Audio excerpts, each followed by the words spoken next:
Murod Muhammad Do'st Lolazor romani.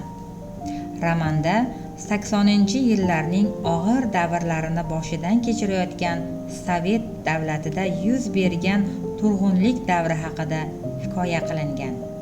Murod Muhammad Do'stning bu asari kuchli ta'sirga ega bo'lgan ijtimoiy psixologik roman hisoblanadi.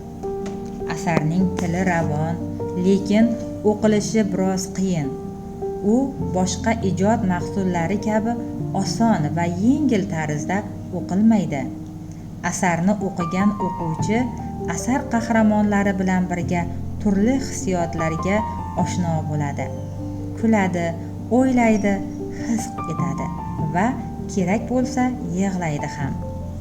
Asardagi ajoyib voqealar, keskin burilishlar, o'ylashga majbur qiluvchi munosabatlar o'quvchiga o'zgacha hissiyot bera oladi, desak ham mubolag'a bo'lmaydi.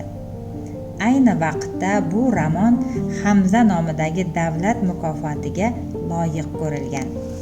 Roman voqealari turli taqdir egalari hayoti orqali rivojlanadi.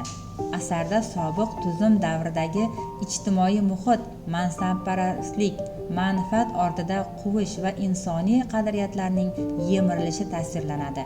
Qahramonlar hayotidagi qarorlar ularning kelajagini belgilaydi va har bir obraz jamiyatdagi muayyan qatlamni ifodalaydi.